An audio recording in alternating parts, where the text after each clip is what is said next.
Welcome to the Nerd Enthusiast Gaming Podcast, where today we're going to be discussing multiple topics, including conventions. Wes and I have both been to a video game convention this year, so we're going to be talking about our experiences there. We're going to be discussing some tips for you guys to use when you go to conventions. We're going to be talking about our pickups towards the end of the video, as well as a pulse check, which is what we do every month, which is basically us just looking at a snapshot of some retro video game prices. With me, as always, is my good friend Wes. Wes, how you doing, sir? What's up, my friend? I'm good. I'm excited to talk about the conventions and show what we picked up. Heck yeah, man. I have no idea what you bought. I don't know if you have any idea what I bought. I have no idea. I, no, I have no idea, so I'm going to be surprised. Heck yeah. Um, Before we get started, just a couple bits of housekeeping. Please consider following us over on, YouTube, Instagram, TikTok, all those things. It's at Nerd Enthusiast. You can follow the company on all social media platforms.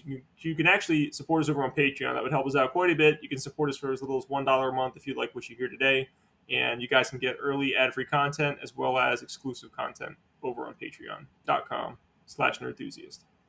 All right, Wes. Let's do it, man. Let's talk about conventions. So you went to Too Many Games, which is on the East Coast. I went to Hmm. SoCal Gaming Expo on the Yep. West Coast. Tell me, how was you just got back? What, a week ago? Maybe 2 weeks ago? Yeah. Yeah. About maybe two weeks tops.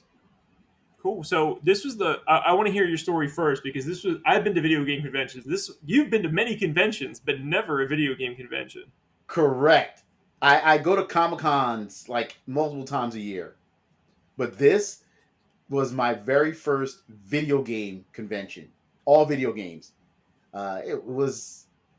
It was cool. I really had a good time. I really had a good time.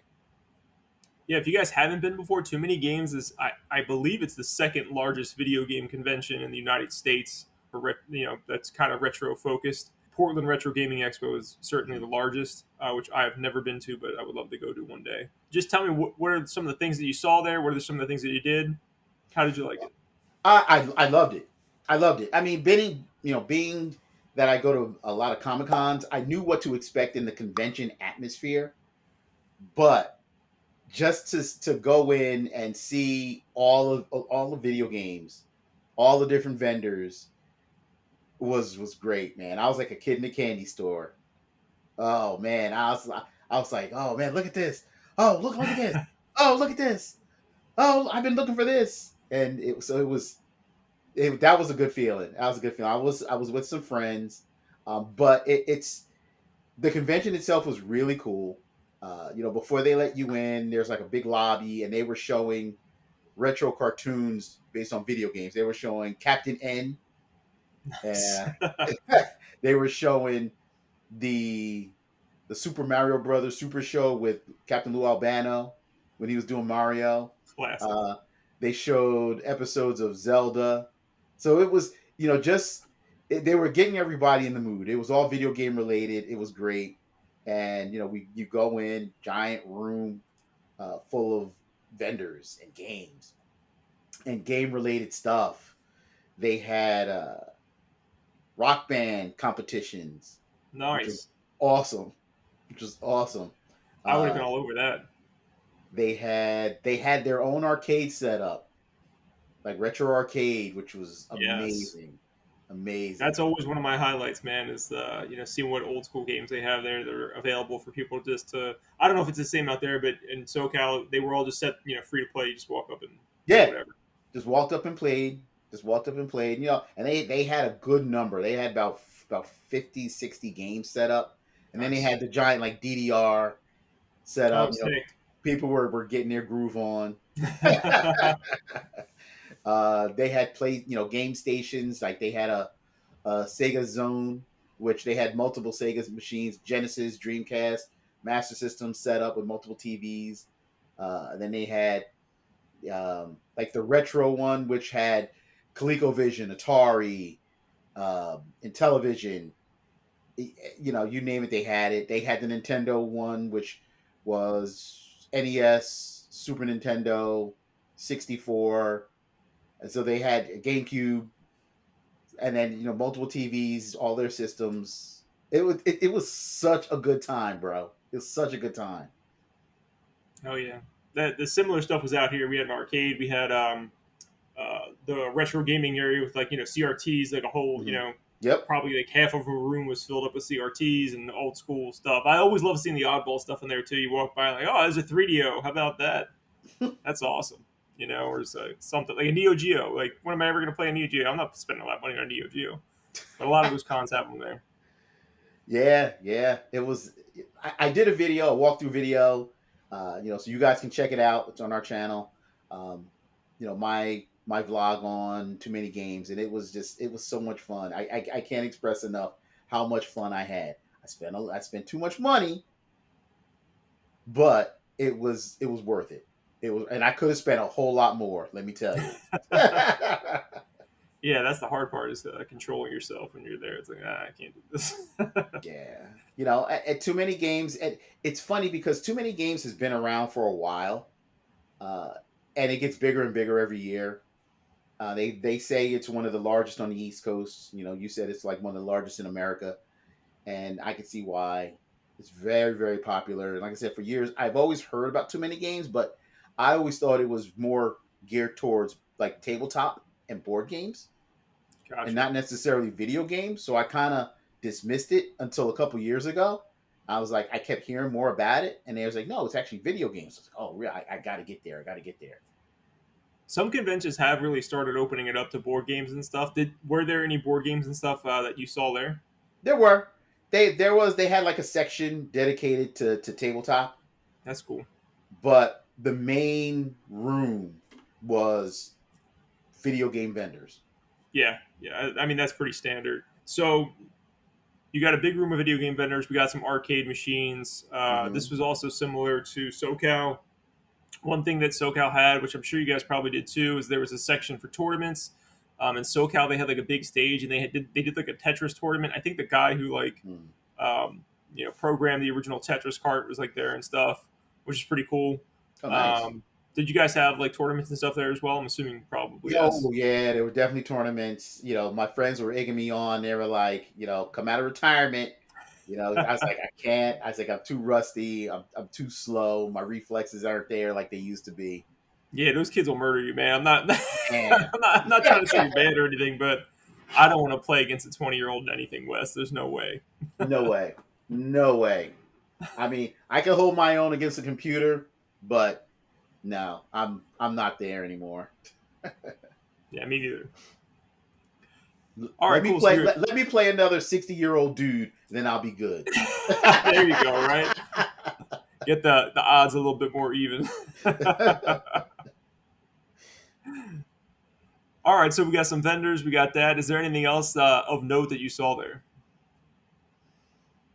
Oh man, what else did I see? That was just a lot. A lot of video game merchandise, which was Yeah. really really cool. Really cool. I bought some like magnets. Like they had, like in the old retro arcades, they had the light up marquee, which had the title of the other of the. So they had those like lit up in like boxes, which was awesome. Nice. And then the vendor made small magnets out of this, with the same marquees on them. So I bought a Oh, bunch of cool. those just because I remembered, as everybody knows, I was an arcade kid, so I remember a lot of the games that he had marquees for. So I kind of got all like sentimental and nostalgic, and I was like, give me a bunch of them. So So these are like reproductions. They're not like original marquees, though, right? correct, they're all Okay. reproductions. Okay. Um, Cool. there was that. There was a lot of like Pokemon merchandise. Oh Like, yeah, dude, man. There's a yeah, lot of Pokemon stuff. yeah. But I tell you what, though, if you was looking for those hard to find systems, that's the place to get it. Oh yeah, you see some rare stuff there, man. Like all sorts of wild things. It's Mhm. awesome because you don't, even if you have like local retro game stores, it's random that you're going to see something like that's unusual or rare in their store. It does happen from time to time, but you go Mhm. to a convention, it's like, dude, you're going to see some stuff you haven't seen in a while. No, I've seen multiple Turbo Expresses, the TurboGrafx 16 Express. I saw a few vendors showcasing the Atari Jaguar CD Hmm. player. I was like, wow, okay. There was a few vendors that had actual Vectrex machines. Hell yeah. You know, it was really cool because one of the vendors there, I have a love hate relationship with because you turned me on to them and I spent so much money with them. But Limited Run Games was there. They had a booth, and I went up to the guy and I'm like, I hate you guys, but I love you at the same time. Yes, because they were there. Had some of the stuff that you couldn't pre-order anymore. Yeah, you got to get lucky and get it because they have some extras. They had some extras for sale. It was that was cool. Um, yeah, man. As a whole, it was great times, really good times. Similar for me. I had a great time this past one. They moved venues. SoCal Gaming Expo. It used to be called Retro Gaming Expo. That's why I'm trying to Mm-hmm. correct myself. SoCal Gaming Expo last year in 2023 was in Ontario. Mm-hmm. Uh, it's closer to my house than Pasadena, which is where they moved to this year. They actually went back to Pasadena because they used to be there before. Pasadena is just such a better venue. It is worth me driving the extra however many miles it is to get Mm-hmm. there. Pasadena is like perfect, dude. There's places to eat nearby. The venue itself is much larger. There's an entire another building that Mm-hmm. was not being used that they could potentially use in the future, but something else was booked, so they had no option to use it. I actually heard that about 70 vendors they had to turn away because they couldn't fit Wow. them in the venue. So if they had that other building, there would have been even more vendors. I really can't say anything bad. The improvements they made this year are massive. You guys can check out. I wrote an article about it on enthusiast.com. You can go check it out over there. I did a walkthrough video, of the convention to give you guys a feel for it on our YouTube page. So if you look up SoCal Gaming Expo 2024, you'll find it there. So I'm not going to go into all my thoughts, but yeah, check out the article. That'll give you guys more of the massive improvements that they made. They just did such a better job with it all around. Like, no disrespect to anybody that put it on in Ontario, but I felt that there was a ton of room for improvement. And I wrote an article in 2023 about it. And basically, everything I wanted to see them improve was improved this year. So I was extremely impressed. If I had any kind of critiques for them, I would just say that they did have panels. There was known people on the panels. I think the week they picked was really it was too close to too many games, honestly, and a lot of the big names showed up at too many games from like the YouTube sphere, the gaming, the retro gaming sphere that would have probably gone to both just because it was only like I think it was like 2 weeks apart or something like that. Mm-hmm. So people were like, "Oh well, I'm just going to go to too many games. I'm not going to go to SoCal." So I think they could if they just spread it out a little bit more. Um, that would have been better for them.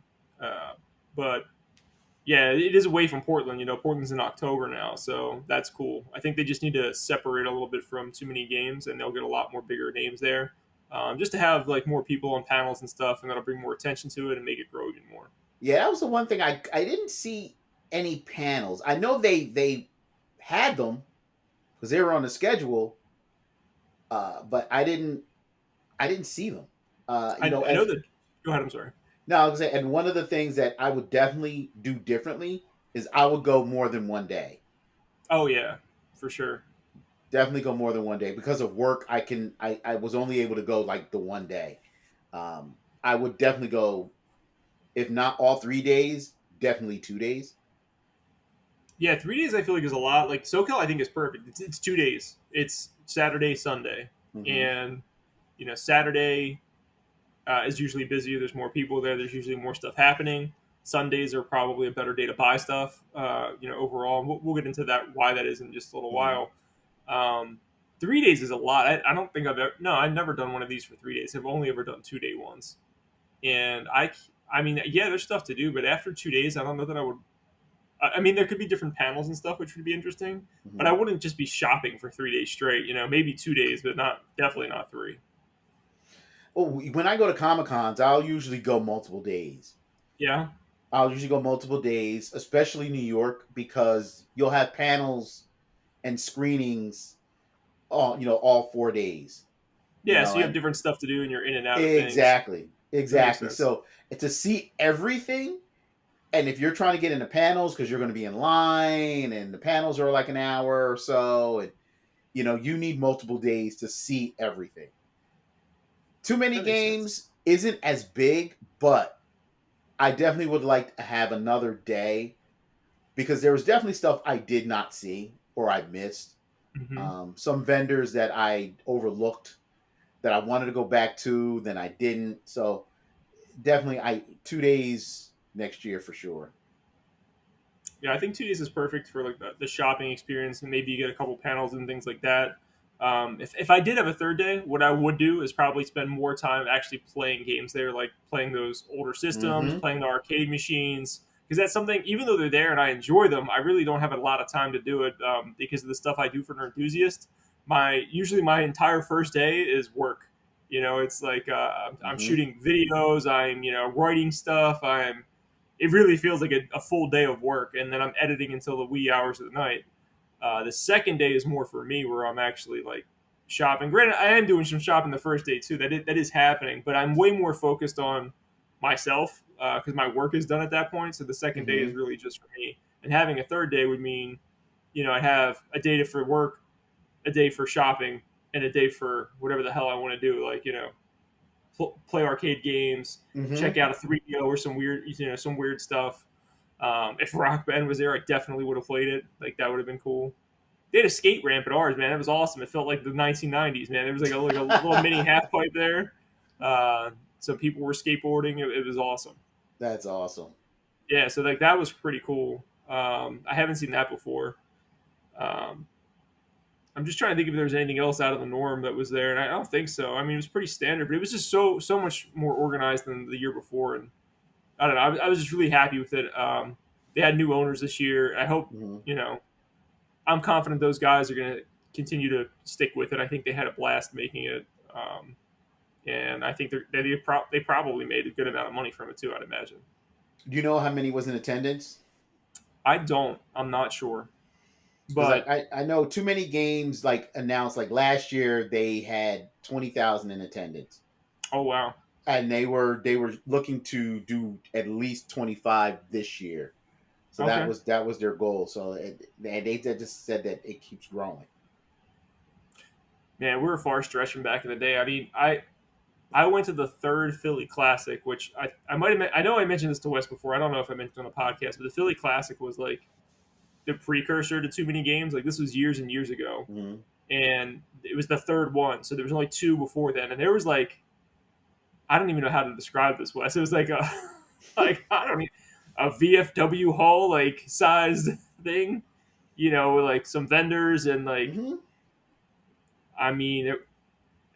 GameStop was there for some reason. I don't know why. I don't think they were selling anything. I think they were just promoting like GameStop, and they were giving people like bags to put their stuff in.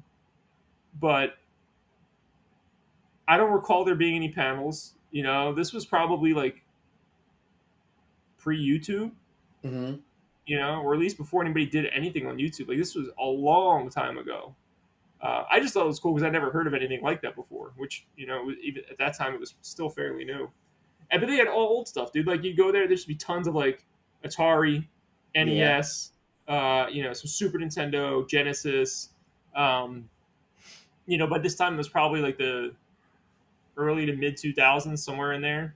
Mm-hmm. I have to go back and look at the date. I don't remember. So the stuff that was current wasn't there. It was all stuff from the 80s, the 90s, stuff from the 70s was there. Which now you don't even really. I mean, I did see some Atari stuff, but for the most part, it's NES and up, like at these venues. Yeah, yeah. It's just more and more people. That's the one thing that I like open my eyes to. I knew a lot of people like video games. I didn't know how many people like video games. Yeah, Man, a lot of people were are into video games. A lot it's more bigger than than the I. movies. It definitely. Oh yeah, definitely bigger than the movies. It was more than I imagined. You Yeah, if you know, guys go ahead, I'm sorry. no, I'm saying I still think of us as a small little niche group. How it used to be. It was like our exclusive club, but it blew wide open. Yeah, I mean it has multiple times. I would say, think about Hmm. back in the day, like people played like NES, Genesis, stuff like that, and then PlayStation hit really hard, and that like Mm-hmm. swarmed a whole group of people, right? And Mm-hmm. then PS2 got even more people. Like PlayStation had a big deal to like really turn games around. They Mature did. games, and say I could say the same thing about Xbox. Especially the 360 era. Mm-hmm. Brought in like swaths of people. And Nintendo's been the cornerstone the entire time. Just like family friendly game, like the games you grew up with for every generation for the past four. I mean, I know Nintendo's like a over 100-year-old company. It goes back to like a bunch of stuff or whatever, Mm-hmm. but like for video games, like over 40 years or something, like that's crazy, man. Yeah. It Yeah. was nice to see. It was nice to see. Yeah, I recommend if you guys get a chance, go. There are still some conventions this year. I know Southern Fried Gaming Expo is coming up pretty soon. I think that's the one in Florida or South Carolina, North Carolina. It's one of the Carolinas, I think. There's another one in Florida too. It has a different name. Those are coming up. I think Long Island Retro Gaming Expo hasn't happened yet. But yeah, there's definitely some more. Portland's obviously the biggest one. That's going to be in October. That kind of like Mm-hmm. is almost like the end cap of the year. Like that's there are still some ones in November, but Mm-hmm. really Portland is like the last big one. I would do the one in Long Island. I heard that one's awesome, man. I heard that one is awesome. Never been though. They Yeah, do it in I like would a do that one. space, an air and space museum, dude. Really? Yeah, it's dude. Go look at some videos. It's awesome. It's so cool. Okay. I would definitely check that one out. Yeah, you like your, not quite, but your old stomping grounds to an extent, right? Exactly. Yeah, so check out some conventions, guys. If you do check out some conventions, we're going to give you some tips right now of what you should bring with you. Um, Wes, what's the number one thing anybody needs to bring with them to a convention? Any convention, not just a gaming expo. You definitely need a backpack or a satchel or something. You need something where you're not carrying a bag around. You do not want to hold that Exactly. bag in your hands. If you don't have a backpack, I think you're nuts. Like you're insane to be in there without a backpack. Unless you don't plan on buying a single thing, then maybe I get that. But on the off chance that you do buy something, do you want to carry that all day long? Bring a backpack. Definitely not. Bring a backpack. Uh, I didn't bring a backpack. I usually What? do. I know I didn't. I didn't. You know what? I What? just I did. And it's funny because when I go to Comic Cons, I have my bag. I have like my big messenger bag. I put all my stuff in it. Um, I get there, they got these giant size over the shoulder bags. But I didn't bring one this time, and I should have. I should have. Because not only are you need something to put all your games in because you don't want to be carrying the bag around, but some vendors actually give out like swag and stuff. They do. They'll give you like stickers or patches or something. Mm-hmm. Usually stickers. Patches are a little less common. Yeah, it's that pens. Like Circle, the company Circle was there with their water bottles and their flavored drinks they were giving away. So I That's mean, cool. you need something to put all that stuff in. Yeah. So first rule, bring a backpack. Yeah, don't be like Wes. Bring a backpack, people. Second rule is for everyone else, not necessarily for you, but for God's sake, put on deodorant before you go to the convention. And if you are a person who persists frequently, bring it in your backpack. Put that deodorant straight in your backpack in case you get a little stank action going on. I don't Yeah. have that problem, but I definitely make sure I put on deodorant before I go into the place. Oh, it's hot. You're in a room full of people. Yeah. Think of your fellow man and just deodorant, please. Yes. It, Along the it same line, go ahead. yeah, I was gonna say it would they would definitely thank you for it. For sure. Everyone around you will thank you that you're not that guy or girl. Uh, Along the same lines, I'm just going to throw in. You're going to be talking to people most likely. Bring like gum, Tic Tacs, something to help with your breath. If you're talking to like vendors, or even if you bring in some friends with you, or whatever the case may be, just something, right? You're gonna be eating at some point or drinking something. You're probably not going to leave a polite taste in your mouth. Bring them Tic Tacs or gum with you. Throw that in your bag. Yeah, definitely. And you know what? If they allow you, bring water, or Yes, make sure you stay hydrated, because you will be talking yes, and a it's hot. lot, To what like Wes and said, it's it doesn't hot. matter if you're in a cold climate. It is hot in there. There's going to be a ton Hmm. of people. Yep. So you want to make sure you're hydrated, stay hydrated. Granted, there's vendors inside selling food or water. Like I said, if they allow you to bring water, bring water. If not, just buy a bottle. You're going to need it.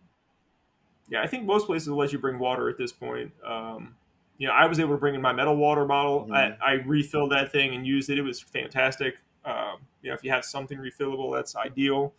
I would bring an energy drink if you're prone to drinking those. Obviously, not everybody is, but if you enjoy an energy drink, it's probably good to have as a pick me up at some point. Um, yeah, don't do what I did. Here's my mistake from this last one. So Western got his backpack. I do a lot of stuff for an enthusiast, and I did not bring my business cards. I did not bring my stickers, which was, the whole first day of me was working. I was networking. The first person I talked to, I was there for probably 5 minutes, Wes. And this guy's like, "Oh, what's your YouTube channel?" All right, yeah, yeah. And I was like, "Oh, I don't have my business cards or my stickers. My bad." He's like, "Oh, well, here's mine." I'm like, "Yeah, sorry." And then I didn't have them the whole weekend because I wasn't driving, you know, almost 2 hours back to my house to go get them. I'm in the same boat, bro. I'm in the same boat. I didn't bring their enthusiast business cards. I didn't bring level up entertainment business cards. Because if you're there to promote yourself, make sure you have your stuff. So that way you guys can exchange information. It just makes it a little bit more easier. But yeah, I didn't. I was talking to a vendor. I was like, hey, I think you'd be great to come to our free comic book day as a vendor. I love what you do. I'm just looking at your stuff. And then she was like, yeah, I'd love to. She's like, you got like a card? And I'm like, nope. Yeah, nothing more unprofessional than that. You have a card? Nah, I'm just winging this. It definitely makes you more legitimate if you have business cards. But like you, I was telling people, like, yeah, I do YouTube for nerd enthusiasts, and we talk about video games and nothing. I had nothing. I had a list and I was like triple checking it. I didn't have a list. I didn't write it down, right? But I had a list in my mind, and I went through that about 30 times before I left. And I still managed to forget something. So another tip: write it down. Just write it down, and do it like a week before. Don't do it the night before either, because then you're stressed out. um, the last thing I'll mention, this came in clutch for me multiple times, but I'm filming stuff when I'm there. Um, you know, I use my iPhone, which has an awesome camera on it. There's yeah, I could buy a better camera and stuff like that. I just want something easy. So this year I bought like a gimbal, which if you don't know what a gimbal is, it basically helps you uh, when you're walking. You see that bounce on the cameras. It kind of eliminates all of that. It keeps the camera straight and focused. And that ate the crap out of my battery, man. Like, Did it?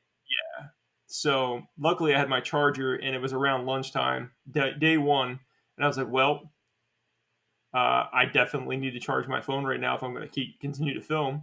So I was like, I'm going to go take a break, and I went to there was a yard house there, so I went. The Phillies were on. I had 2 beers, watched the end of the Phillies game, had a Nashville hot chicken sandwich, and that probably took hour Mhm. and like 15 minutes. My phone was almost fully charged by then, so I was like, all right, great, right back to the convention. But I got lucky. You have to have a charger. You have to bring that with you if you're filming something. Maybe you can get away with it if you're not, but if you're filming anything, you need to have a charger. Yeah, or at least make sure your phone is fully charged going in. All because there's so much to see. Mhm. You're going to be taking pictures, Yeah, and if you have friends that are into the same thing, you're going to be sending pictures back and forth and taking videos. checking Hey, prices. checking prices. So yeah, it, if your phone is not fully charged when you go in, bring a battery pack. Yeah, that's a good one. Battery pack's a good option too. All right, so some things you should know about going to a convention. I'm gonna give you all the first one because this is something I learned a long time ago. It's the most valuable thing that I Mm-hmm. can give you on here. Cash is king, ladies and gentlemen. Do not walk into a convention with a credit card only. You can, but will regret it. People are way more willing to negotiate with you. You're going to get better deals with cash. There's vendors that will Yes. not accept credit at all. So it just depends. Yeah. Yeah. Yeah. I walked in with both, and the first vendor I bought something from, I had a card. Um, I wasn't ready to spend my cash yet, so I'm like, yeah, I'll just put it on a credit card, and but Matt's right. Cash is king, man. If you say you have cash, they're more easy to negotiate because they're not paying the credit card fees. Mm-hmm. There's no taxes. It's just easy transaction, and they're more willing. I've noticed to negotiate if you have cash. If you try to negotiate with a credit card, it's it's not going to work.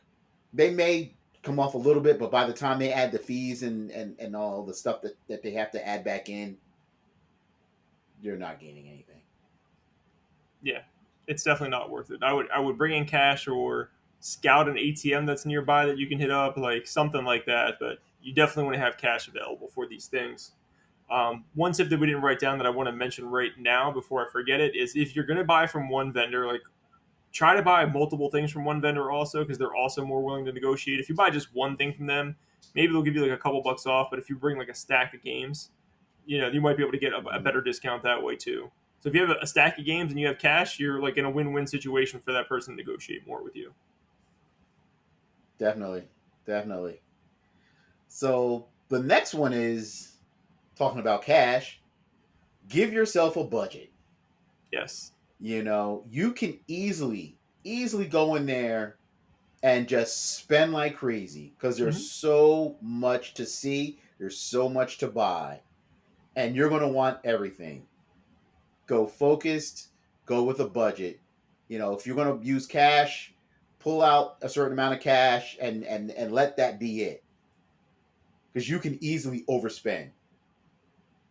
A side note to that is not just the budget, but if you have a plan. Like when I went this year, I was more organized. I had a list of games that I was looking for, and I was able to I was able to focus more on what I actually wanted to get out of there.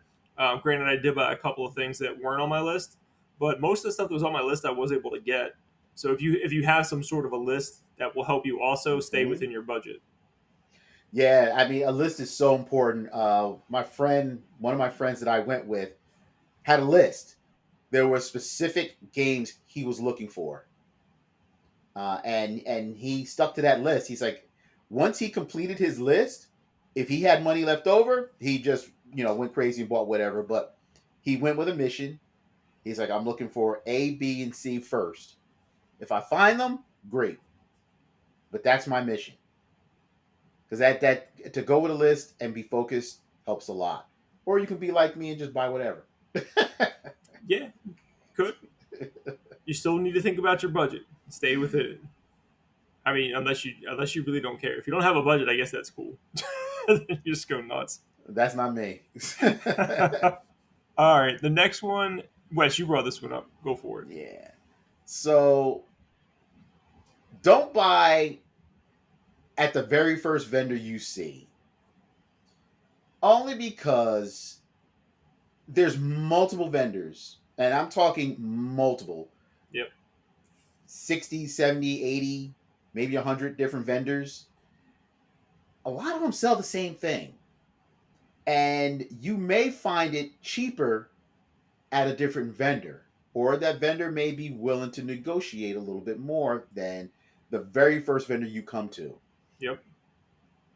There was, I made that mistake. Like I said, I got in and I was in a kid in the candy store. I was so excited. I walked in the showroom, and to my right there was a big vendor that had a bunch of games out, and I bought right there, which was fine because the prices were okay, but I could have saved myself a couple dollars if I waited and shopped around to the other vendors because they had the same games for just a couple bucks cheaper. Yep.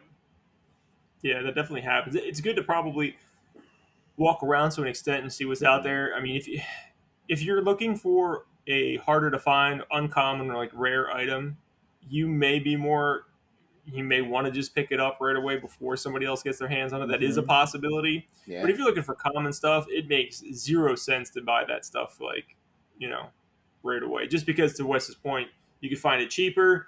You can find it in better condition. You know, that's a thing that I I Mm-hmm. definitely learned is like I will wait. I will find like the perfect. I've already seen 10 copies of this game. Someone's going to have a better condition copy than the one I'm looking at right now. So let me go check this out. You know. Yeah. My friend was looking. One of the games on his list was The Adventures of Batman and Robin for the Sega Genesis. Average, it's about $100 game. We saw it at about 6 or 7 different vendors. It ranged anywhere from 110 to $180. Mm, So that's a wide it gamut. is. It is. A lot of it was condition. Some of them, the cheaper ones, and I say cheap, I'm talking like the $100, $110 ones. The box was a little beat up because it was in the car. It was the cardboard box, whereas the one for 180 was like mint, mint, mint. But he didn't want to pay that. He's like, that's way overpriced. I know it's in good condition. It's way overpriced, but we shopped around, saw a couple of different vendors, spoke to a couple of different vendors, tried to negotiate a little bit more.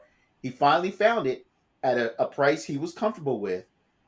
I think he paid like 125 for it, but it was he was happy with that. Yeah, found something where the condition may not maybe not mint, but it's like much better than the one that was just a few dollars cheaper. Yeah, if you stop at the first vendor you see and buy that game it could be down the aisle for 20, $30 cheaper. Yeah, yeah, the vendors definitely matter a lot. Another great tip is you guys should be nice to everybody that you meet there for multiple reasons, right? You want to be nice to the vendors if they're going to negotiate with you. That should be Mm-hmm. common sense. But you know, you never know who you're going to meet there. You also don't know who people are. You may run into somebody who's like more famous, like internet famous, right? You're not going to walk there and Sylvester Stallone or somebody's going to be hanging out. I mean, maybe, but who the hell knows? But you know you're likely to meet like other YouTubers and stuff like that if that's your thing.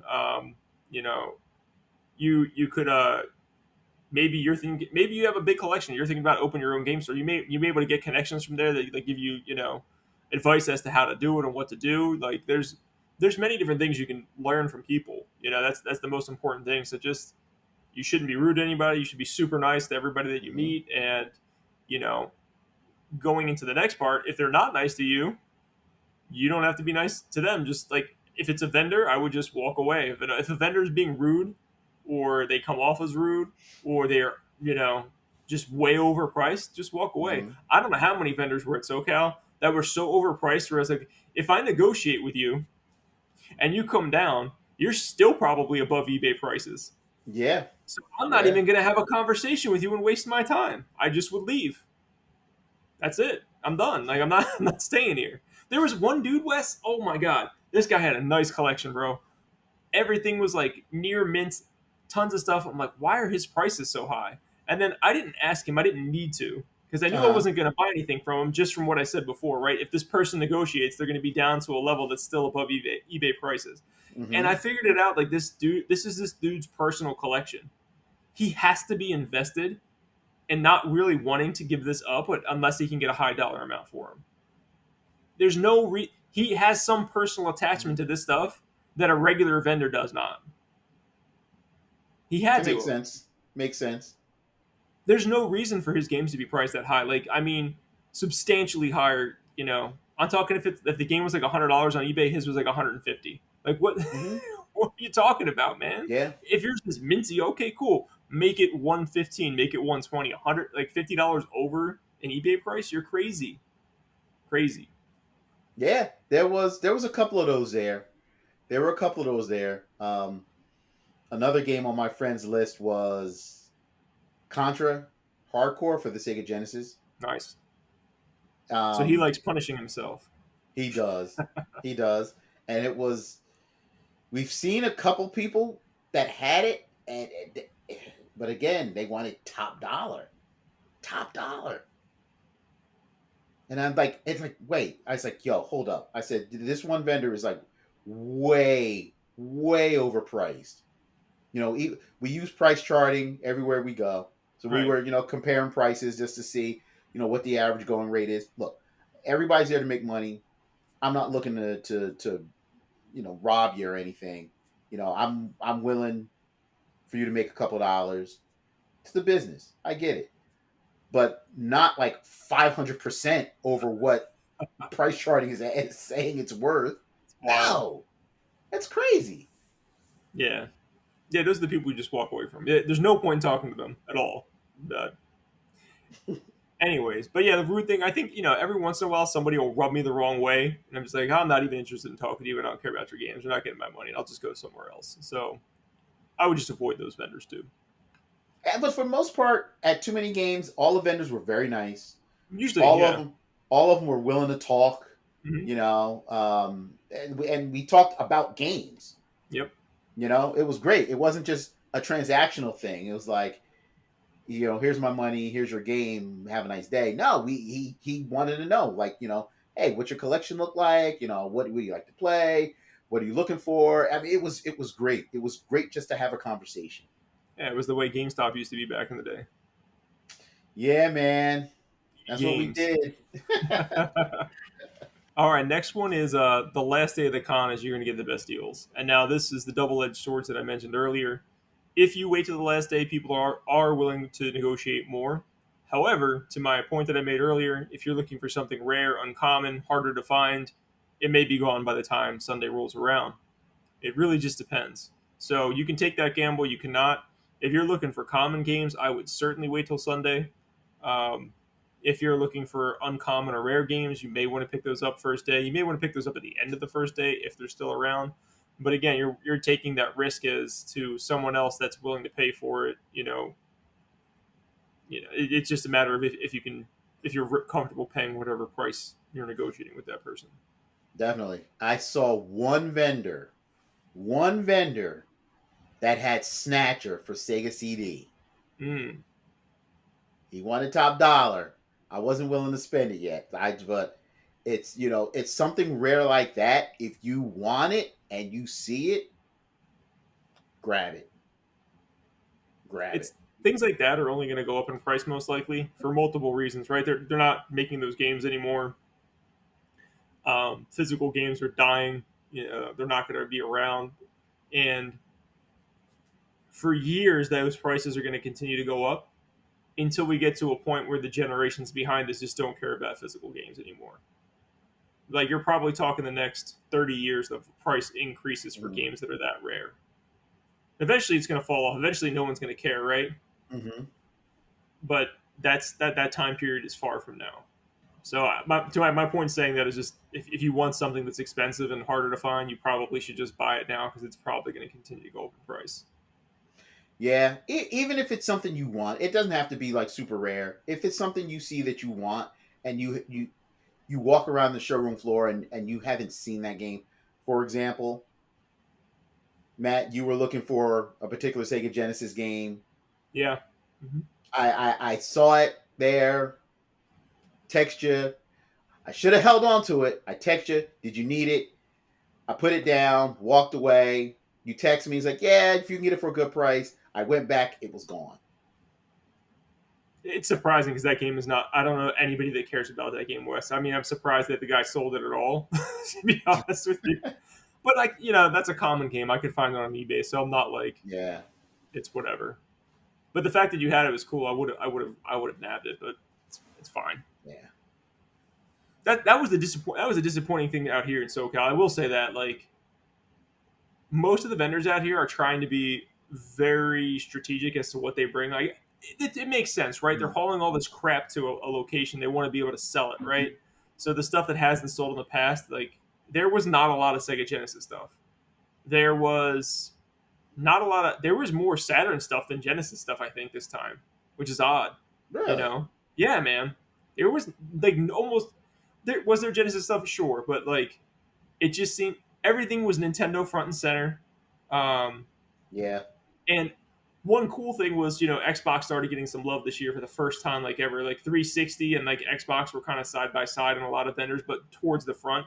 Where in previous years it was always in the back because those kids are 20 years old. 20 years have passed since the Xbox 360, so those kids are nostalgic for it now. So Xbox 360 was front and center out here, which was pretty cool. But Nintendo's always running the show, dude. It's always some sort of Nintendo games up at the front, whether it's Super Nintendo or whatever. We it was a lot of Sega Genesis stuff. A lot of Sega Genesis stuff. Like you said, Nintendo was front and center, but it was more so NES, 64, GameCube, Switch. Yeah, Super Nintendo. I mean, they had a presence, but not like the others. yeah. I think that GameCube definitely would be more front and center, but it must sell like crazy out here. Like there's just not a ton of it. Like Hmm. people have it, but it's like if they have like 20 bins, maybe there's a half a bin of GameCube games, Oh and they're wow. usually most common like stuff. Like there's just not a lot of Yeah. GameCube stuff to find. I think it does sell. I think it sells extremely well, and they just they don't have a ton of it in stock to sell. Okay, so yeah, the last day you guys are gonna get the best deals. This is just a tip in general. Like scout out your area a little bit. Look, the conventions I've been to have terrible food. Terrible, like some of the worst food I've probably ever eaten. Wes, please do not eat inside of the venue. Like just take the day before, a week before something, and find some locations you want to go eat that are nearby. It's not that hard, and you'll thank yourself for it later. I don't know, man. The food vendor inside the Too Many Games Hall was actually pretty good. I don't believe it. And it wasn't expensive. I don't believe that either. Look, compared to New York Comic Con food vendor prices, this was a bargain.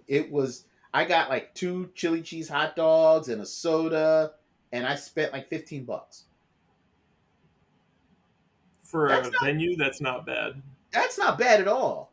Where I'll spend more than that at New York Comic Con. Yeah, People were buying cheesesteaks. My friend bought a cheesesteak with fries and a drink, and he spent $15. I'll pay that. That's not bad. it's not. I don't know. I feel like the food there is always bad, man. Every time I like break down and buy it, I'm just like, why did I do this? Why? The last part of this is just what to wear. The easiest way for me to put this is just wear something comfortable Hmm. and like to what I said earlier, expect it to be hot. I always wear shorts and a t-shirt. Throw a pair of jeans in your car maybe in case you get cold. But yeah, I mean, I don't know. I can't imagine not wearing shorts and a t-shirt to this venue. Oh, and sneakers. God's sake, wear sneakers Yes, or something comfortable on your feet. because you're doing a lot of walking. Do not wear flip flops or open-toed shoes. That don't do that.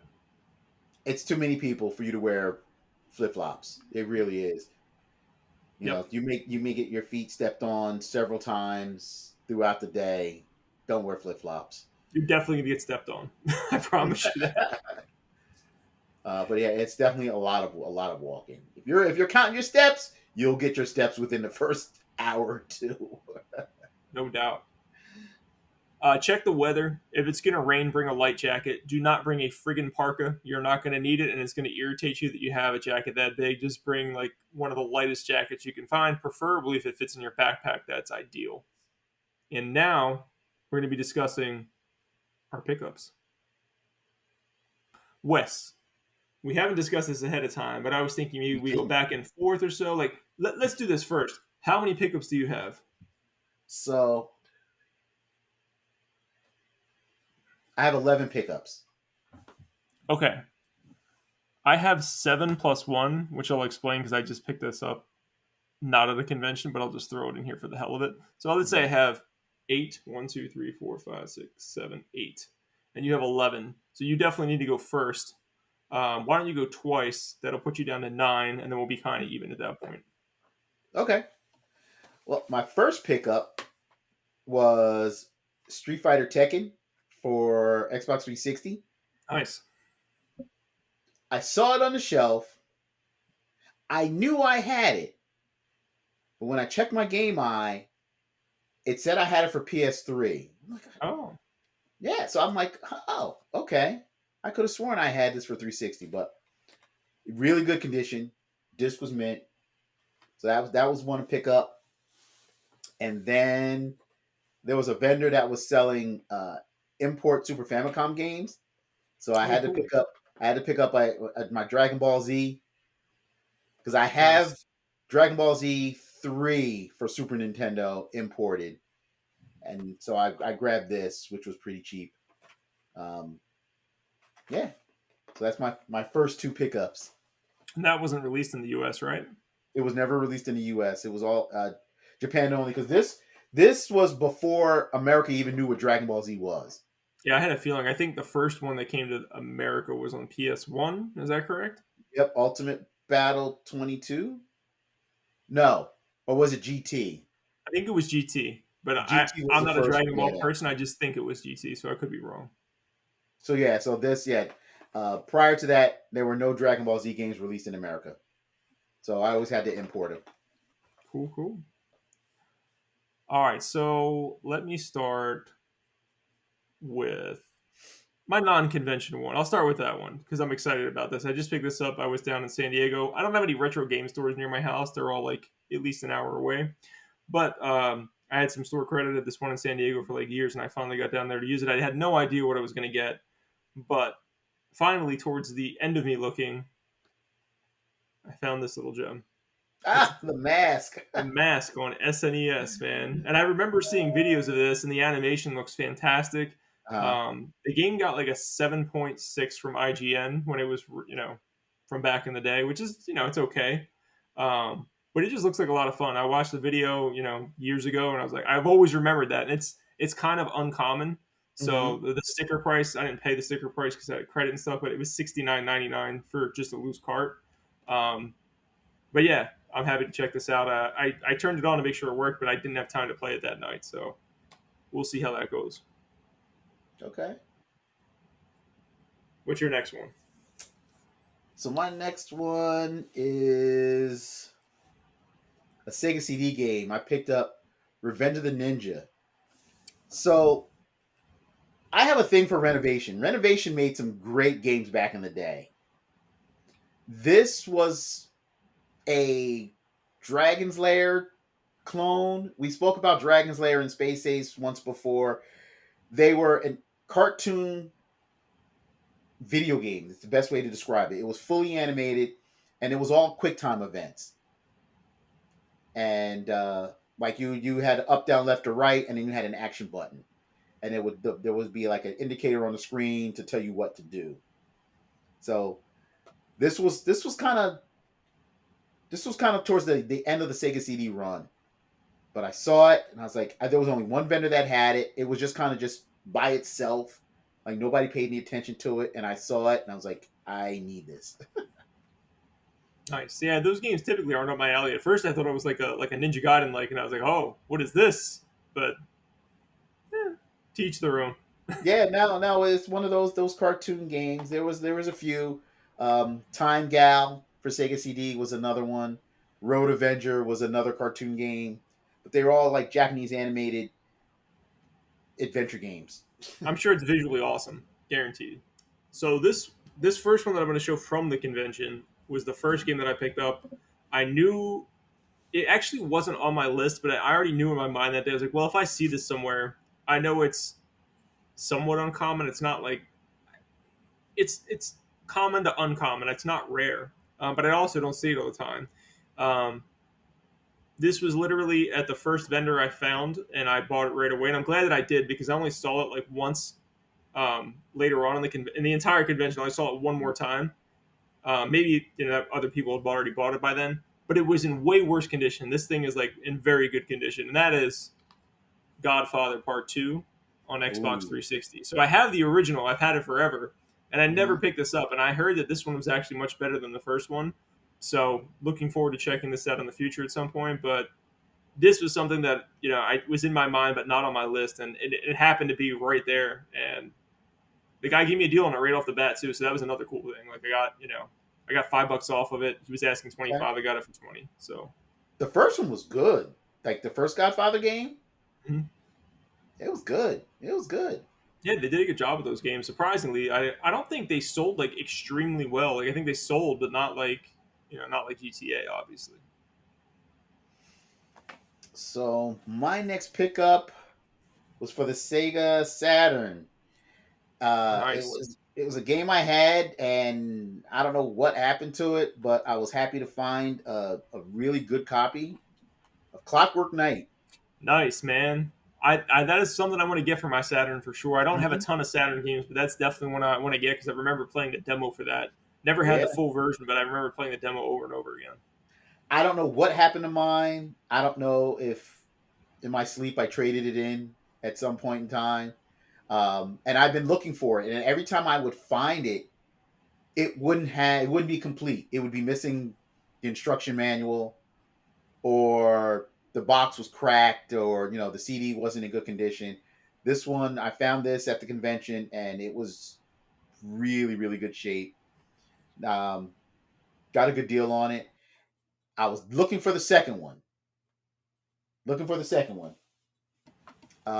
One vendor had it. He wanted too much money for it, so I was like, maybe next time. What was it going for? The second one, Yeah, do you remember? I want to say he was asking like 125 bucks for it. Mm. Okay, yeah, it's I Yeah. don't know. I don't know. That for Saturn games, maybe that's not crazy. Saturn games were so expensive, but no, that's cool, man. Yeah, I got to get some more stuff on my Saturn. I just have to spend more time thinking about what I want, and, like kind of like doing what I did this time. Just make a list so I can figure out what it is I need to shoot for. Mhm. So this next game was on my list. This was the I got this on day two. In fact, the next three games were all from day two.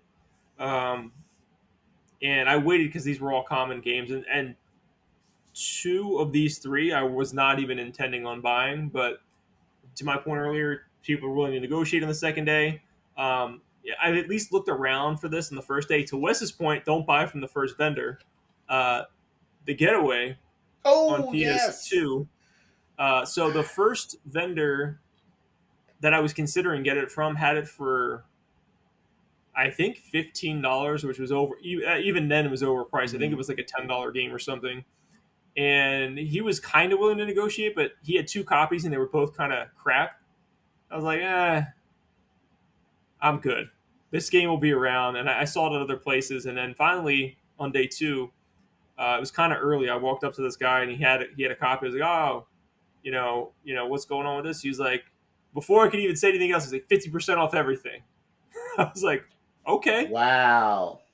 He's like, I don't care what it is. I'm like, all right, well, can I check out this game? He like open it up, dude. It's in like perfect condition, right? So then I was like, he's like, you want anything else? 50% off, just take it. Like, I got to move this stuff out of here. So while I was there, I found some unexpected things. I have some of the Strike series, but I did not have Desert Strike for Sega Hmm. Genesis. So I picked up Desert Strike with him, and then it was kind of a joke, but he was also egging me on to buy it because it was so cheap. But you'll love this one. I got Batman Forever on Sega Oh Genesis, my god, that game was which is horrible. not a good game. And I was talking to him. I was like, I know this game is terrible. I was like, but it is in very good condition. And he was like, just pick it up, just pick it up. And I was like, well, how about this? I was like, if I buy all three of these, why don't you give me all three of them for $10? And he was like, okay. What? What? I paid $10 for all three of these games. Wow. I just wanted to see if he would do it. I was like, if he didn't, I would still probably buy them. But I was just like, well, he just wants to get rid of this stuff. And it's like, to be truthful, this was the only game I really wanted. I kind of wanted Desert Strike, and I would, Mhm. I was only getting this because I paid $3.33 for it at the end of the day. You know, my buddy was looking at a Batman Forever. Was He he? didn't get it for dirt cheap. He didn't buy it, but he kept looking at it. Vendors that had it, he kept looking at it. I think going was like 15 to 20 bucks. Yeah, like all those games there, like Desert Strike, I think was like $15. Hmm. Getaway was like around 10. and Batman Forever was I think between 10 and 15 bucks. So Mm-hmm. Oh man, the Getaway, such a great game, man. similar to before, I've only ever played the demo. So I'm gonna Such a crack great that game. PS2 open soon. Oh, oh, you're gonna love it. It's so good, so good. Um, Sorry, I didn't mean to yes. throw three in there, but it was a story, so I had to put them all together. Oh no, that's awesome, bro. So my next pickup was Spider-Man and the X-Men. Isn't that not a good game? But I don't know. You tell me. I don't remember. Arcade's Revenge. I had it for Super Nintendo. Again, I as everybody know my tragedy. I had a younger brother addicted to drugs, sold a lot of my stuff. So I found it for the Genesis, and I scooped that up. It was an okay game. It was a side-scrolling action game. Eh, I not know one of one the of those better. X Men games is terrible. I know one of them is fantastic and one of them's terrible. I just don't know, Mm-hmm. remember which one is which. That one was average. It was average. It was not one of the better Spider-Man games, but it had the X-Men in it, so whatever. I got it. Um, With his Spider Man shirt on. exactly. Then I picked up Golden Axe for Nice, the Genesis. nice. I have that too. The Sega Classics one. I was looking for the black boxed one. Nobody had it. Was the Nobody classics had it. version cheaper or more expensive? I am curious about that. Or do you It not know? it, it was cheaper by like $3. Okay, Not a whole lot. Um, but yeah, so I picked up Golden Axe, nice. and then I picked up Fantasia for the Genesis. I don't think that I ever played it. The movie sucked, but I don't think I ever played the game. What? Oh man, the movie is such a classic, especially the Mickey Mouse scene, the Sorcerer's Apprentice. I, I might have just been too young, Wes, but I hated that movie so much. My sister got it, and she would put it on and be like, "Why are we watching this?" My son's gonna hate me, but we, when he was a baby, we would always put on Fantasia because the music kind of soothed him because it was all classical music, Oh and, yeah, yeah, that and makes it and sense. it and it soothed them and it calmed them down. And but yeah, because Disney did some really good games for the Genesis. Oh We've yeah, talked about yes. Aladdin. We've talked about Lion King. We've talked about Mickey uh, Mouse's Castle of Castle of Illusion, Illusion. Quack Shot. Yep. So yeah, so I was like, oh, this is the only one I didn't have. I didn't have this, and I don't have Jungle Book. So Okay. Jungle Book will be on my next go round. So I picked up Fantasia, What is that like? and Do you know? Is it like a side scroller, like action platformer type of game, or it's very Castle of Illusion, okay? but set in the realm of Fantasia, like the Fantasia. whole like that segment, Mickey being the Sorcerer's Apprentice. Okay, But it's a side scroller, and the walking brooms are like your enemies, and you're jumping on them, and sounds about yeah, right. man, It's yeah, probably a good man. game to be honest with you. All those Disney games were great back then. Oh Most of yeah, them, they were, except Beauty and the Beast. That was total trash, I never played that one. trash. And then I picked up a game on your recommend because we talked about hidden gems, and we were Okay, talking about Looney Tunes stuff. yeah, And you talked about this game so much, and I never owned it, so I picked up nice man. the Porky Pig game. You The said it game, was great. the gameplay is solid, man. But like the animation is really, like, dude. At least play the first level just to check out the animations. It's so well done. It's so well done. But yeah, I enjoyed playing that. I went back and played that recently. Like I want to say in the past few months. I never had it when I was a kid. This was a Mm-hmm. recommend that my previous co-host from years ago, Jenny. She recommended that game, and we checked it out. And yeah, it's an awesome game for Super Nintendo. Um, Probably a little bit challenging for depending on their age, Mm-hmm. for like kids and stuff, but something you could play for sure. And I think you would just enjoy the animation. It's just so expertly done in that game. That's cool. That's what I'm looking forward to. And it wasn't crazy expensive. Oh yeah, Complete in box, was 40. I paid $40 for it. for a complete box, that's nothing, man. Yeah. Heck So yeah, nice. what else you got? So this was on. I think this was a day one purchase for me, but I was looking for this game for a while, and condition matters a lot. And Hmm. I think I paid like the going rate for it, which to be fair is not very much at all. But the game is in excellent shape, and that's the reason I got it. Crimson Skies on the original Xbox. So Ooh, I have a so lot of good. I have a lot of bangers for the original Xbox, like some of the best games on there. But I, for some reason, did not have this, so I had to correct that wrong. And I got my Xbox working. I got a new power adapter for her, so hopefully I'll be firing that up and checking that out soon. No, that game was so good, bro. It's just like dogfighting and stuff, right? It is. It is. Nice. But graphics were nice. Oh man, remember when that game came out. Yeah, it Very got really impressive. high ratings, man. Really high ratings. Everybody was playing that game when it came out. Hmm. So my next game was I picked up one for the Master System. Hell yeah, dude. I looked at some Master System stuff, but my Hmm. problem with the Master System is I'm so unfamiliar with it that I don't even know what's good. Like I need to do some to my point earlier, I need to do some research and Hmm. figure out what it is I need to find. Yeah, man. So I picked up Outrun Hell yeah. for the Love Master Outrun, System. dude. Love Outrun so I much. love Outrun at just as much as you, man. I was looking for it for the Genesis, and I couldn't find it. I couldn't find it. Well, no, that's a lie. I found one vendor had it. He wanted over $100 for it, Mm. and I wasn't ready to pay that because that was a little overpriced. So I wound up finding it for the Sega Master System, which is just as good. And Outrun is so much fun. Outrun's a blast, man. So if you have a Switch, they have this series called Sega Ages Collections. I think it's Hmm. only on the Switch. They have other like classic collections for other things, but they're individually sold, but they're like a few bucks, right? So I think I got that on sale for like $2.50, and it's a game I go back to on my Switch like all the time, because it's like the arcade version of that game. Oh, is it? Oh yeah, it's fantastic, dude. It's like dirt cheap. You can get it. I think when it's regularly priced, it's like $4.99, and it's Hmm. like the Sega Ages ones are like they go out of their way to find like some of the best emulation of that game. Okay. It's not just like thrown together. It's like thought was put into it, and it's like a very good version to play. Nice. Yeah. What else you got? Sticking with Xbox, so this was again on my list.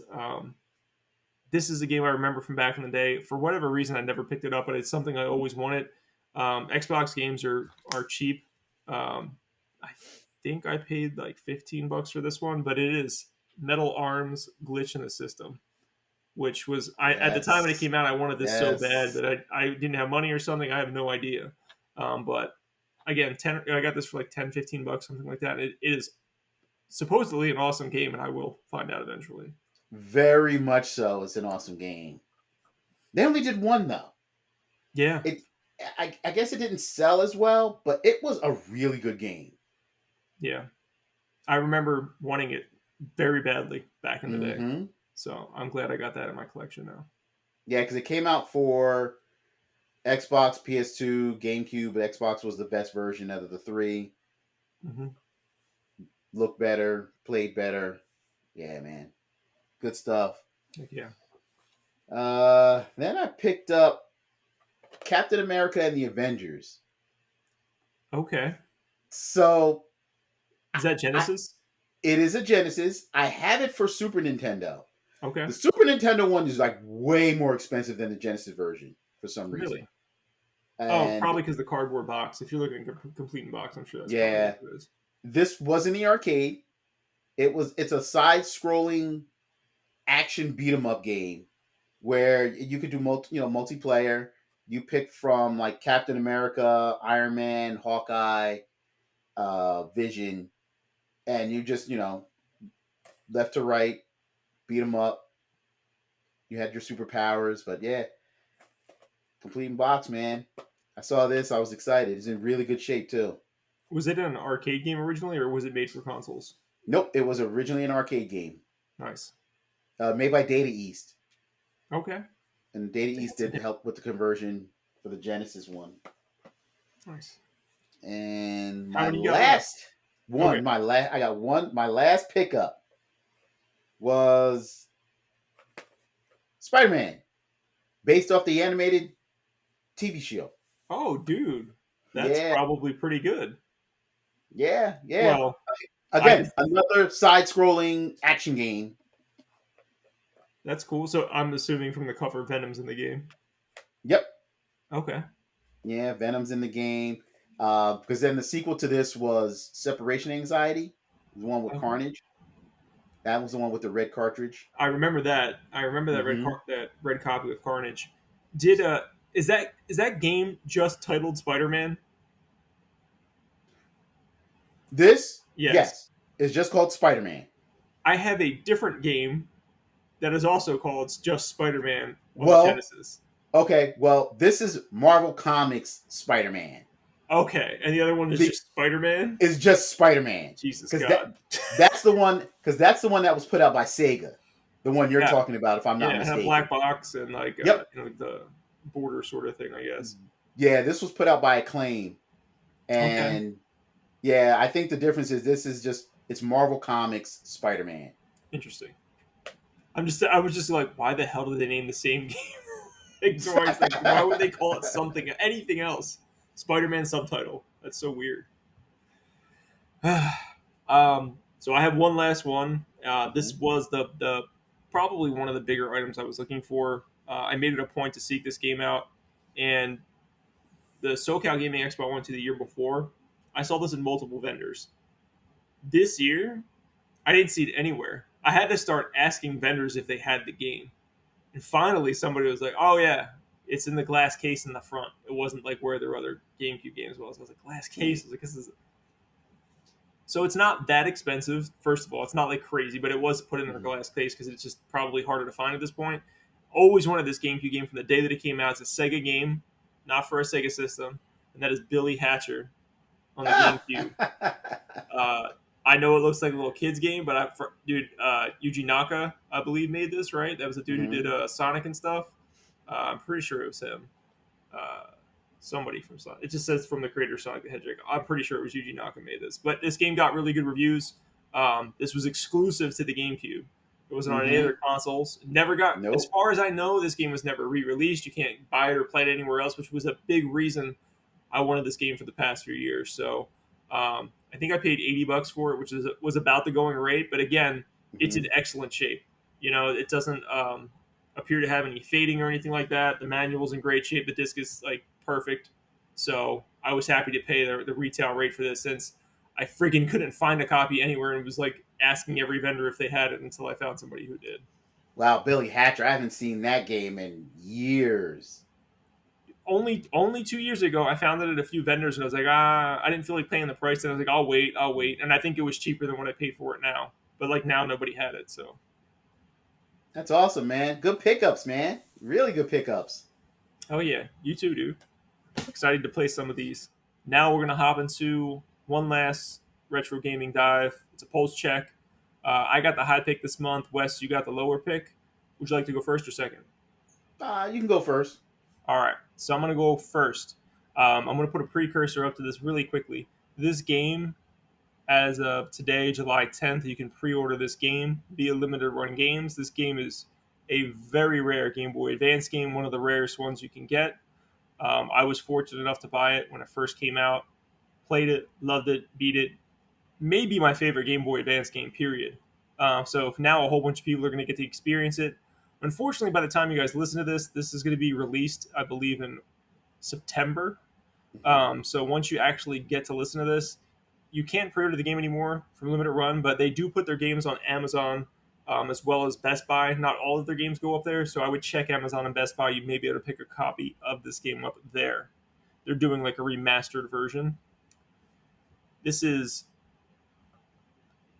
Ninja 5 on the Game Boy Advance, and this is a Ninja Gaiden like game. It was made by Konami, and it is spectacular in every way, shape, or form. Now, I haven't played this game since like probably the weekend or week, a couple of days within it coming out. Played it, beat it, loved it. Mm. I never played it again since then, but it is fantastic. Highly, highly recommend it. Very expensive game. If I pull it up here, I can tell you right now, a loose copy of this game is $305. Complete in Woo. box is $770, and sealed is $1,468. So definitely Wow. one of the more expensive games that I own, but totally awesome game. And it was more expensive. If you guys are worried about it, like if you checked out the price during the pandemic, I think this game was like complete in box was like over $1,000 or something like that. So it's actually gone down in price. Um, Yeah, I didn't. I've never heard of Ninja 50 until you talked about it. Not too long ago, maybe a year or so ago, maybe on one of our videos. You raved about it. You said how great it was, and then Limited Run Games puts it up for pre-order. yep, So I'm like, oh man. you got to get it, Wes. I'm telling you how good it is, dude. It's you just get. You don't even need the collector's edition. Don't even spend the Nah, I just want the whatever, game. dude. It's like $35. Just go Mm-hmm. get it for the Switch or something. I would recommend it on the Switch merely because it's portable. It was a portable game back then. You can play it portably on the Switch. If you want to get it for PlayStation, it's on PlayStation also. I do not believe it's on Xbox though, so I think you'd have to pick I don't PlayStation or know. Switch. Okay, I think it. I don't know. I have to look, but man, I haven't touched my Switch in forever. So I may get it for PlayStation, but you were right. I mean it is a portable game, so maybe I'll break down and buy it for the Switch. I would just for Once, that reason, just to kind of keep true to the form. mm-hmm. But get it for whatever one you want, man. A complete in box of 770. Woo. Yep, yep. Not something I would pick up today. That's for damn sure. Not. I would get the limited run version. That's what I would do for $35. Huge I mean, difference. you gotta love limited run for coming out with these hard to find games and reissuing them, for physical just for us. But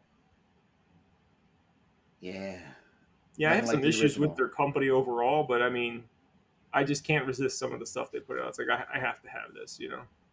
Oh yeah, definitely. I right now I'm waiting for Rugrats. Can't wait for Rugrats and Felix the Cat. Yeah, I think Felix the Cat is shipping soon, and my Rocket, what is it? Rocket Knight Adventures. Mm-hmm. I should have that within like a week or so. Yeah, I got my. Well, did I get my Rocket Knight? I think I got my Rocket Knight already because I just got the game. I didn't get the collectors or anything. So did I. I just got the game too, but I haven't received mine yet. So. Okay, then maybe I didn't get that. I don't know. I get too many games coming. I lose track. Their headquarters is in North Carolina or South Carolina, so you're gonna get your stuff before me for sure. Okay. Okay. Yeah, I did double check too. It's not on Xbox, so if you guys want to pick that up, PlayStation or Switch are your only options, regular or collector's editions. Okay. Wes, what is your pick for the low ball, sir? So my low pick was a Nintendo 64 game that was awesome when Awesome, it came out, hell yeah, and it was 1080 snowboarding for the 64. Man, the snow physics on that game when we first saw it was unbelievable. absolutely, man. This is a time when like extreme sports were really popular. So you had your Mm-hmm. snowboarding games, you had your skateboarding games and stuff. And to me, look, Cool Borders is PlayStation, series. I think some of those games are fantastic, but I always loved 1080 more. 1080 was superb in every way, and I rented that game. I couldn't even tell you how many times when I was a kid. Oh, 1080 was amazing. Was so good. And like you said, the extreme sports were high back then. They were because you had cool borders for PlayStation. Hmm. I know Xbox had Amped, Oh yeah, yeah, amped, yeah. which but Nintendo 64 had 1080. And not to confuse it with Tricky, because SSX Tricky was all more arcadey stuff. 1080 was a little bit more on the realistic side, Hmm. but it handled so well. It played so well. It did, yeah. I remember snowboarding down the mountain, and you see the wind like kind of do the ripples on your in your jacket. Oh, so good, so good. Um, and it's not crazy expensive for how good that game is. No, it's not. It's loose. Just a cartridge is going to run you about $12. Complete in box, $35, You can't which beat that, is man. Complete in box yeah, cardboard games that are 35, $40. That's That's nothing. That's a steal. And then, but the prices takes a dramatic jump up when you go for a sealed one, because if you happen to find a sealed copy of 1080, you're looking at 495, just about $500. It's a big jump. It That's a is a big big jump. jump. It's those cardboard games, man. But again, I think you're all crazy if you're buying sealed games for any reason. You're nuts. So, you're welcome to do whatever you want. I just don't understand the point, other than you trying to make money, and you're not going to make money, probably.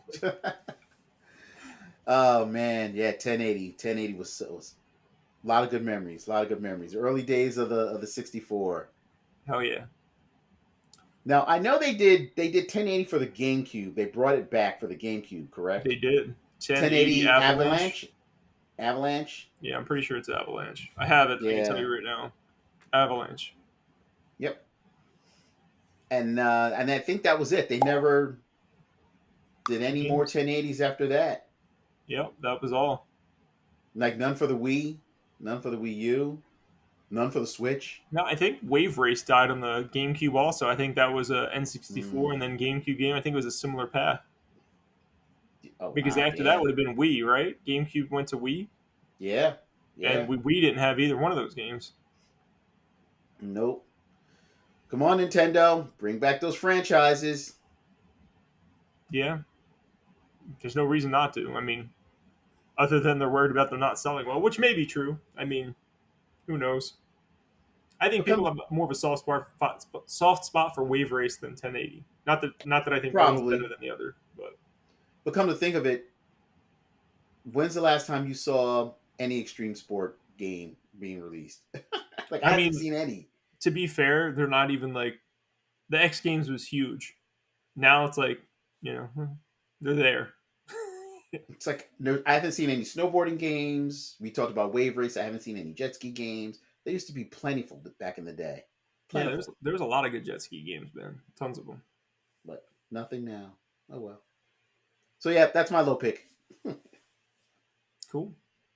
And that's the rest of the show for you guys. So thank you for joining us today. I appreciate all of you. Wes, where can people find you? You can follow me on Instagram at Grendel5XBX. And as always, if you're ever in the Atlantic City area of South Jersey, stop by Level Up Entertainment at the Hamilton Mall. Let's chat. Let's chat video games. Let's chat comic books. Let's chat anime. I'm Matt. You guys can follow me on X or Twitter, whatever you'd like to call it, at from NJ2CA. The two is a number two. Please be sure to follow the company on all social media platforms at Nerdthusiast. Subscribe to us over on YouTube. Like the video. If you're listening on podcast services, please give us a 5-star review. It really helps us out. You can drop a comment on there as well. If you really enjoyed what you hear today, you can support us on Patreon for as little as $1 a month. Patreon.com/nerdthusiast. You guys can get early ad-free content. You can get early access to content, and you can get exclusive content as well over there. We do something every month along those lines. All right, guys. So that's everything for today. Until next time, you all take care. Have a good one, guys.